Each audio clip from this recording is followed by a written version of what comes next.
My name is Audrey Berger. I'm the head of commercial strategy, insights, and planning for Primal Kitchen.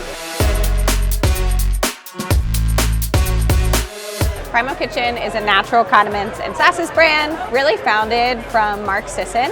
So he launched Primal Kitchen with one SKU. Avocado oil mayo is the first to market. And now we have almost 70 items across a bunch of different categories, and consumers keep coming back for more. At the end of the day, we're really cleaning up classics. So we need to make sure there's enough people out there that are eating healthy that want clean mayo or want clean ketchup.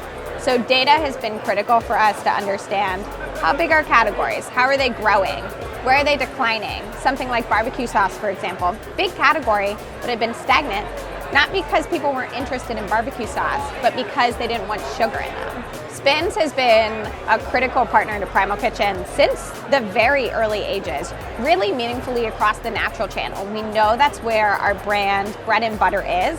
If we're not understanding the natural channel, we're not going to be able to scale something into conventional and beyond. The attribute data is my personal favorite part of SPINS, I will admit. All of the different ways that you can cut and code the data. I can see if something's fully unsweetened, how many grams of sugar it has in it, what type of sugar it has in it, all in one portal. And those are the tiny pieces of data that when put together create really powerful insights. We have a SPINS analyst that works with us once a week. We get hourly consulting from them. That's really great for us when we have customer meetings coming up. They're really in the data every day, so they understand what's going on, very connected with our team. So, they know what templates we like, they know what type of story we like to tell, and so they're able to bring their expertise to SPINS, combine it with our stories from Primal Kitchen. That way we're able to deliver really compelling stories for our customers. We use SPINS to help kind of harmonize our data.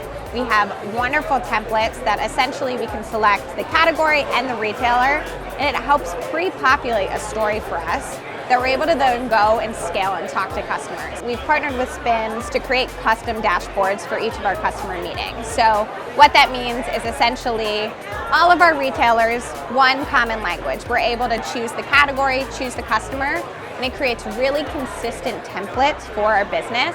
So each of our sales team members, they're covering 15, 20 accounts. They know the story, they know the narrative, it's consistent, and we know kind of when we're showing up that we're showing them data that those retailers understand from SPINS. Innovation comes from so many different sources when you're thinking about what you want to launch.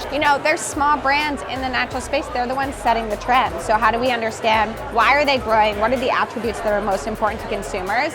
And how can we bring them to market in a way that feels primal? So one of the other territories of innovation that we got really excited about is international flavors. So how do we bring those things out of the quote-unquote ethnic aisle into the aisle that everyone's going to? That's something we've talked to our retailers about a lot.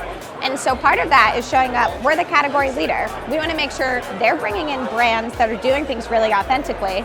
And then we're also wondering, how can we play in that space? One of the most important things you have in store, especially when you're a smaller brand, you don't have a huge budget, it's your label. That is your billboard. And so how do we make sure that we're showing up with the attributes that matter most to consumers?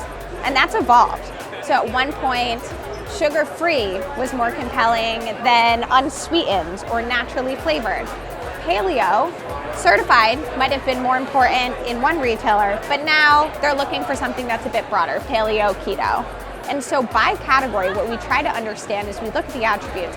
What are things that are pulling the needle in terms of consumers' interest levels?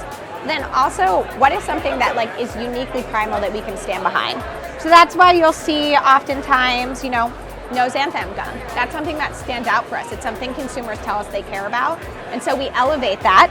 That wasn't on this other one because no one uses xanthan gum in that category. So how do we make sure that we're communicating clearly and using those attributes differently in each category?